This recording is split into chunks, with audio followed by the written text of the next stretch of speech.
سعيدة قوي ان انا عملت اخيرا الفيديو عن الجورنالينج، علشان هو ساعد ناس كتير قوي قوي قوي الفترة اللي فاتت بسبب التشالنجز اللي انا كنت بنزلها.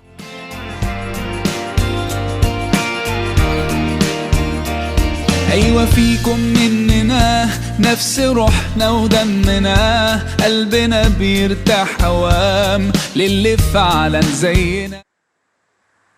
صباح الخير، عاملين ايه النهارده؟ ان شاء الله يكون يومكم حلو. انا سعيده قوي ان انا عملت اخيرا الفيديو عن الجورنالينج، علشان هو ساعد ناس كتير قوي قوي قوي الفتره اللي فاتت بسبب التشالنجز اللي انا كنت بنزلها، وكمان بسبب المستوى على المستوى الشخصي هو فادني كتير قوي قوي. انا مبسوطه ان انا اخيرا هقدر اسجل او اوثق التجربه دي في خلال الفيديو. هنتكلم النهارده عن الجورنالينج اليومي بتاعنا، مش ان انا اعمل ارت جورنال، مش ان انا اكتب تو دو ليست، لا، ازاي اكتب جورنال او ازاي ادون تدوين يومي من غير ما ابقى ملانه، وازاي اصلا ادون. دايما بتجيلي اللي هو انا حد ما بيعرفش يكتب او حد ما بيعرفش يعبر قوي عن نفسه، ازاي ممكن اقعد اكتب؟ ازاي اكتب؟ انا ببقى عايز وامسك القلم والورقه، ما بلاقيش كلام، بحس ان الكلام بيهرب مني. فهو ده وظيفه الفيديو. لو انت انترستد ان انت تعرف مور ديتيلز عن ازاي ادون وايه مميزات الجورنالينج في حياتك وازاي هتغير حياتك، ممكن تكمل بقيه الفيديو. اهلين مرة تانية. Thanks for watching this video. للي مش عارفني وأول مرة يشوف الفيديو ده، أنا مريم مجدي. This is my channel. أنا visual artist و BTS و photographer، وعندي local online gift shop، وبعمل فيديوز عن التايم مانجمنت، عن السايكولوجي، عن ازاي ممكن نعيش في سلام وازاي نوظف كل ظروفنا ان هي تخدمنا في الاخر. اول حاجه، ازاي جاء معايا حوار الجورنالينج وانا بكتب من امتى؟ انا بكتب تقريبا بقالي اكتر من 10 سنين. طبعا الاول ما كنتش فاهمه قوي هو الجورنالينج ده عباره عن ايه، بس كنت دايما اتفرج على افلام والاقيهم بيقعدوا يكتبوا مذكراتهم مثلا، او في دايما السيكريت نوت بوك كده موجوده تحت المخده، موجوده في المكتبه، دايما بيبقى شكلها مميز، دايما بيكون فيها حاجه مميزه. وانا دايما كنت بحب القراءه، فكنت احب قوي اقعد اكتب الكلام بتاعي او افكاري او مشاعري بالطريقه اللي انا بحب اقرا بيها الروايه مثلا، او اللي انا باخدهم في الستوريز بتاعه المدرسه. وبحكم ان انا كنت انترناشونال فكانوا دايما بيطلبوا مننا ايسايز، بيطلبوا مننا باراجرافز كبيره جدا احنا نقعد نكتب عن حاجه معينه. كنت بستغل ده ان انا برضو ان انا اخلي لغتي احسن في الانجليش، فكنت اقعد اكتب مذكراتي يوميا. حاجه يمكن تكون مضحكه شويه ان انا كنت باخد الفكره دي من كان في كرتون اسمه ستروبيري كاب كيك، وانا بحب قوي الكرتون ده، واكشولي افتكرته يعني وانا قبل ما احضر للفيديو ده بدات افتكره، اللي هو انا كان في كرتون هو اللي انسبايرد مي فعلا بالموضوع ده. وان هي كانت بنوته لابسه هات كده ستروبري، كانت بتقعد بالليل قبل ما تنام على الكنبه بتاعتها وتمسك الورقه والقلم وتقعد تكتب مذكرات النهارده. فده انسبايرد مي طول حياتي، انه انا لازم اسيب حاجه ورايا، لازم يبقى عندي قصه، او ان انا يومي ده لازم يتوثق. فطبعا عملته من وانا مثلا قول في 6 ابتدائي لغايه 3 ثانوي. طبعا كنت بكتب بشكل غير منتظم، بس عندي 2 أو 3 نوت بوكس للمرحله دي. بعد كده نزلت مصر وبدات ان اشوف ان انا بحب قوي النوت بوكس الصغيره دي، فدايما بحس انه عايزه اكتب فيها حاجه. انا من زمان عندي حوار ان تنظيم الوقت، او ان انا احب قوي اكتب اللي ورايا النهارده، اكتب انا هعمل ايه افكار اللي عندي بشكل غير منظم ومن غير ما افهم ان this kind of management، وان انا كده برتب افكاري ووقتي، وان انا بالليل بقعد اكتب كل الاحداث. فده kind of healing، ان انا كده بطلع الطاقه بتاعتي السلبيه، او ان انا بستعين او برجع تاني الطاقه الايجابيه اللي حسيتها طول اليوم. بعد كده بدات اقرا شويه عن الموضوع، وهل انا اللي بعمله ده ايه فكرته، او زي ما تقولوا انا ما فكرتش او ما دورتش عليه بحكم ان انا اعرف هو ايه ده. لا، انا كنت عايزه اعمل حاجات اكتر. يعني ايه مثلا الكايند اوف جورنالز اللي انا ممكن استعملها اكتر؟ مثلا لقيت حاجه اسمها التو دو ليستس، لقيت حاجه اسمها البوليت جورنالز، لقيت حاجه اسمها الارت جورنالز، لقيت حاجه اسمها جونك جورنالز. فلقيت في كميه حاجات تانية كتير فروع من نفس فكره ان انا اقعد اكتب الحاجه بس اعبر بطريقه مختلفه، فيه بالصور، فيه بالرسم. هنا بدات ان انا اكتب يوميا، والموضوع ده بدات الاحظه او ادون ملاحظاتي. هل انا موضوع الجورنالينج ده هيفيدني فعلا، او هل هو بيفيدني فعلا؟ وكانت النتيجه بالنسبه لي مبهره بجد. هجاوب الاول على السؤال بتاع هو انا بجيب منين الماتيريالز، وهل الجورنالينج ده له ماتيريالز معينه ولا عادي؟ فطبعا الاجابه باينه قوي، ان هي نوت بوك عاديه، ممكن اكتب في نوت بوك من الصغيرين دول، بصوا هي دي نفس النوت بوك بس شكلها مختلف شويه. دي كانت جايباها من مفكره، كانوا منزلين ليميتد اديشن كده، حاجات شكل كاسيت، شريط كاسيت، دي في ديز، مش عارفه ايه. برضو ممكن اني اكتب فيها. اوكي طبعا انا دي ما حملتهاش قوي بس اشتريتها يعني. اوكي فالنوت بوك بتاعتنا مش مهم يكون ايه الحجم بتاعها، مش مهم ايه شكلها، مش مهم هي بكام، مش مهم اي حاجه غير ان هي تكون مريحه بالنسبه لك، هتحفزك ان انت تكتب فيها اليوميات بتاعتك. وبتجيب القلمه اللي انت عايزها، بتجيب الهايلايتس اللي انت عايزها، ان شاء الله حتى هتكون بتكتب بقلم رصاص. it doesn't matter. البلوج بتاع الانستجرام بتاعي يكبر اكتر واكتر. عملت السنه اللي فاتت تشالنج اسمها 100 day challenge او تشالنج ال 100 يوم، وكان من ضمنها او من ضمن العادات اللي انا عايزه اضيفهم لللايف ستايل بتاعتي، فهعملهم لمده 100 يوم هو الجورنالينج. ان انا كان بقالي فتره ما كتبتش او بكتب بشكل متقطع شويه، وكنت حابه قوي ادخلها في النظام اليومي بتاعتي. ايه هي مميزات الجورنالينج، وليه ممكن نجورنال افري داي، وايه اللي يخليني اقعد استرجع او اكتب يومي كله؟ الحقيقه هو في مميزات كتيره جدا انا استشعرتها، ما اعرفش هل انتوا عندكم اسباب تانية ممكن تشاركوها معايا في الكومنتس في اخر الفيديو، ولا هي نفس الاسباب. هتمنى جدا اني اسمع المشاركه بتاعتكم. من اهم الحاجات اللي خلتني احب اجورنال افري داي او مميزاتها هي ان هي بتخليك تستشعر ان يومك قد ايه كان مليان حاجات كتير النهارده عملتها وانجزتها. تاني حاجة ان هي بتحسسك بالايجابية، بمعنى ان انا لما النهاردة شفت صحابي، قابلت ناس معينة، اكلت اكلة حلوة، اشتريت حاجة كويسة، انا الحاجات دي ممكن تكون عدت في اليوم بالنسبة لي عادي لو انا ما خدتش بالي ان انا اشتريت الحاجات دي، بس لما استشعرت الاحساس وكتبته، ممكن اكون ببتسم وانا بكتب الحاجة، ممكن اكون ببتسم وانا بكتب جملة حد قالها لي او كومبلمنت على لبسي او على شكلي، او كلت اكلة كويسة. ده بيخليني استشعر تاني المشاعر الكويسه او الحلوه اللي انا حسيتها طول اليوم. دلوقتي يومي كان فاضي ما حسيتش بحاجه، انا ممكن جدا جدا اكتب في الجورنال بتاعتي ان انا كنت ممتنه قوي النهارده اني قاعده لوحدي، او اني ليا بيت، او انا كنت واخده وقت لوحدي، او ان انا خدت اجازه النهارده. مش لازم طول الوقت ان يكون في ايجابيه او سعاده بمعنى السعاده. حاجه كمان الجورنال بتديها لك هي ان هي بتخليك تكتب او تتكلم مع نفسك، ودي حاجه مهمه قوي هعمل عنها فيديو قريب، وهي السيلف توك.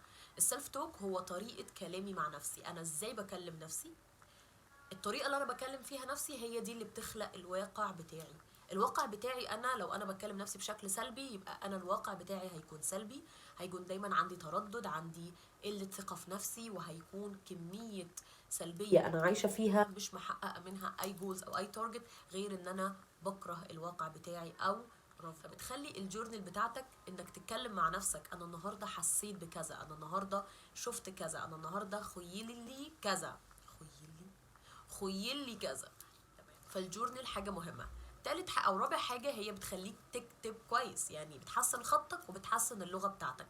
لو انت بتكتب بايا كانت اللغه، لو بتكتب عربي، لو بتكتب العامي، لو بتكتب انجلش او اي لغه تانية انت بتكون متقنها، بتخلي لغتك احسن بكتير، وبتخليك تعرف ازاي توتالي تعبر عن مشاعرك. خامس حاجه ان انت لازم تكون صريح مع نفسك جدا جدا جدا، وبان بتخليك على قد ما تقدر انك مستريح، لان انت عارف كويس قوي ان النوت بوك دي برايفت، وان محدش هيقدر ان هو يقرا الكلام ده، وانه مش مسموح لحد انه اصلا يبص في الكلمتين اللي انت كاتبها. حاجه بقى، ودي حاجه بجد فادتني قبل كده كذا مره، ان انا ابقى ناسيه يوم معين بس مثلا فاكره التاريخ، فاحب قوي ارجع للتاريخ واقرا انا عملت ايه طول اليوم ده، فيقدر كويس قوي يفكر. شويه جايين هنتكلم فيهم عن ازاي بقى اكتب الجورنال لو انا ما بعرفش اكتب جورنال خالص، وشويه تيبس اند تريكس كده لو انا عديت يومين 3 ما كتبتش، طب انا هفتكر الايام دي ازاي.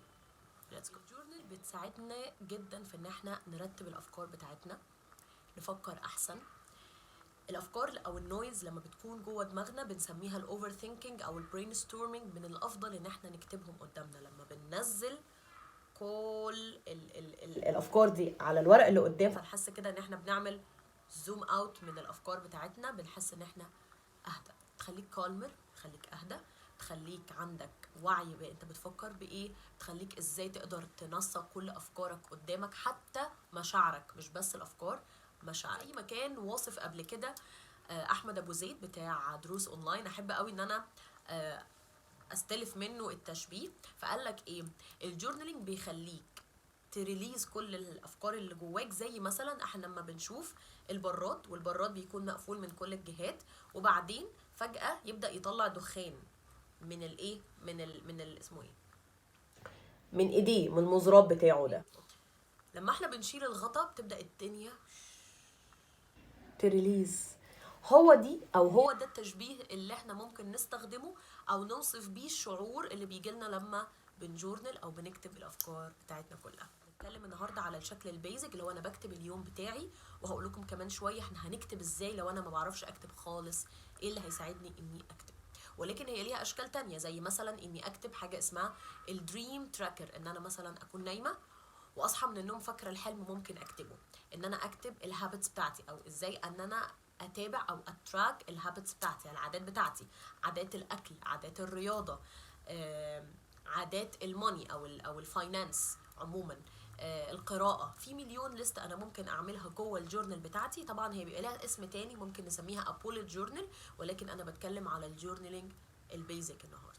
اخر حاجه هقولها عن مميزات الجورنالينج، ودي جايز كتير قوي فادتني، ان انا ساعات ببقى فاكره تاريخ اليوم مثلا، او حصل حاجه يوم الاربعاء فانا عايزه اجيب اليوم ده، فبدخل على الجورنال بتاعتي اجيب التاريخ واقرا كل الاحداث، وابقى عايزه اعرف الحدث الفلاني والحاجه الفلانيه. فكانت حاجه بالنسبه لي بصراحه لما جربتها، انا الاول كنت فاكره طب ما انا ناسيه اليوم هفتكر ازاي التاريخ، او هفتكر الاحداث ازاي، او ازاي هرجع له. بس لما حصل معايا كذا مره قبل كده لقيت ان انا برجع للجورنال بتاعتي، وهي فعلا اللي بتفيدني. نكتب لو احنا ما بنعرفش نعبر عن مشاعرنا، او ازاي نكتب واحنا ما بنعرفش نكتب اصلا. الجزء ده من المسج اللي انا عايزه اوصله، ان الكتابه مش لازم تكون بتعرف تكتب، ولكن هي اصلا تمرين علشان تعرف تكتب. اوكي، اول حاجه بنعملها خالص في الجورنال ان احنا بنكتب التاريخ بتاعنا. النهارده مثلا 23 أغسطس 2022، وبنكتب التاريخ بتاعنا. تاني حاجة بنكتبها وهو مشاعرنا. أنا النهاردة صحيت الصبح حسيت بامتنان، حسيت بألم، حسيت بإني سعيد، بإني متحمس، بإني نشيط، بإني كسلان، بإني محتاج اليوم ده لنفسي، بإني في مليون شعور بنحسه أول ما بنصحى، ممكن جدا إن احنا نكتبه. تاني حاجة بنبدأ نكتب اليوم بتاعنا كله كله كله. ايه اللي حصل النهارده، قابلت مين، اكلت ايه، شفت ايه، حسيت بايه لما شفت القصه دي، حسيت بايه لما قابلت فلان، ايه اللي اداني شعور حلو النهارده، ايه اللي انا انجزته النهارده، حققت ايه النهارده، حابب انجز ايه بكره، and so on، لغايه ما بنوصل لبالليل. بعد ما بنخلص كل مشاعرنا دي، الاول طبعا هتحسوا ان ايديكم تقيله شويه، ان انتوا مش قادرين تكتبوا، مش قادرين تفكروا، او خايفين، حاسين ان حد المفروض هيشوف الكلام ده، فانا المفروض اكون منمق اكتر، او اكون مش اونست قوي. من اهم الحاجات ان انت تكون اونست مع نفسك. الصراحه مهمه جدا. تاكد ان الجورنال بتاعتك دي هي خاصه بيك انت، وانك بتتكلم مع نفسك، فخليك صريح مع نفسك من الاول. قول كل مشاعرك، حتى لو كانت غلط، حتى لو كانت انانيه، حتى لو كانت سلبيه، مش مهم. المهم ان انت تفرغها وتطلعها من جواك. تاني حاجة بنكتبها وهي قائمة الامتنان أو الجراتيتيود ليست. القائمة دي بتخليك تحس قد إيه أنا عندي نعم طول اليوم. يعني مثلا بشوف أنا النهاردة خرجت، أو أنا النهاردة خلصت شغلي بدري، أو أنا النهاردة أنجزت شغلي في الميعاد المحدد، أنجزت التارجت، قابلت صحابي، قعدت مع أهلي، أكلت أكلة اللي بحبها، نمت ساعتين زيادة، صحيت بدري، رحت الجيم. في حاجات كتيرة قوي ممكن أكون عملتها النهاردة، فبقعد أكتب أنا ممتنة النهاردة إني صحيت بدري، أنا ممتنة إن أنا قادرة أتنفس من غير تعب، من غير مساعدات، انا قادره ان انا عندي صحه الحمد لله اني اقدر انزل او اشتري او اشيل او احط او ايا كان. انا ممتنه ان انا عندي صحاب بيحبوني، انا ممتنه ان انا عندي شغل وقادره اني منه اجيب المصاريف بتاعتي، انا قادره اني اتحمل مسؤوليه نفسي، انا قادره اني اكتب الجورنال، انا قادره. وتقعد تكتب انت قادر وممتن لايه النهارده، ممتن لربنا، ممتن للنعم بتاعتك كلها. فبنقعد نكتب النعم اللي انا استشعرتها قوي قوي قوي النهارده. اخر الجورنال خالص بعد ما بنخلص ده بنكتب رساله. ايه هي الرساله دي؟ رساله منك الك، منك انت لنفسك. مثلا انت اسمك محمد او انت اسمك مريم. مريم، شكرا ان انت النهارده اديتي اللي عليكي، وان انت كنتي المفروض يعني تكسلي، ولكن you didn't do this، انت فعلا عملتي اللي عليكي النهارده. رساله حسيتها النهارده في اليوم وعايز تديلها رساله تكمل بيها بكره. برافو عليكي النهارده، او انت النهارده ما عملتيش التارجت اللي انت نفسك فيه، فانا متاكد ان انت بكره هتقدري، او انت النهارده برافو عليكي تقبلتي حاجه ما كانش المفروض تتقبليها، او تعاملتي في الموقف ده كويس، او في مليون رساله انت ممكن تفكر كده وتديها لنفسك. ادي لنفسك الرساله، تعامل مع نفسك ان هو شخص تاني يستاهل انك تقوله كلام حلو، يستاهل انك تطبطب عليه، يستاهل انك تشجعه، يستاهل كل الحب اللي عندك بتديله لناس كتيره قوي. انت تستاهل جزء كبير من الحب. الفكرة من الحاجات دي ايه؟ ان هي بتخليني استشعر اليوم كويس قوي، بتخليني امتن لكل حاجة حصلت النهاردة، واعرف قد ايه انا كان يومي مشغول، قد ايه انا عملت حاجات كتير، قد ايه انا حواليا ناس وعندي نعم لا تحصى تخليني اركز على الايجابيات بدل ما اركز على حاجة سلبية حصلت النهاردة. الرسالة دي بتخليني قادرة اطبطب على نفسي او اوجه لها رسالة او اشجعني، بس بطريقة غير مباشرة. ومن الحلو جدا ان احنا بنعزز السلف توك بتاعنا مع نفسنا، ده مهم قوي. الجورنال دي اكتبها بالليل ولا اكتبها الصبح ولا اكتبها في نص اليوم؟ انا بفضل ان هي تتكتب بالليل، يعني بعد ما اخلص يومي الطويل ده كله وانا قاعده في السرير خلاص بستعد للنوم، اقعد اكتب كل افكاري واكب كل اللي في دماغي ده ينزل في الجورنال بتاعتي. طب انا بالليل ما لحقتش، عادي جدا الصبح وانا بفطر، الصبح وانا قبل ما ابدا الشغل على طول، الصبح اول ما اركب المواصلات لو تقدر تكتب او تسجل النهارده، كل حاجه متاحة. طيب ليه ممكن اعملها في اخر او اول اليوم؟ علشان قبل ما تبدأ اليوم بتاعك واول ما تنهي اليوم بتاعك، ده في الوقت بتكون شاحن كل دماغك وكل الاحداث اللي حصلت، فاحنا الهدف منها ان احنا نفرغ كل الطاقة. الفيديو بتاعنا كده خلص، قادرة ان انا اقول اني يعني وفرت شوية معلومات ممكن تكون مفيدة ليكم، بس هي فعلا فادتني على المستوى الشخصي.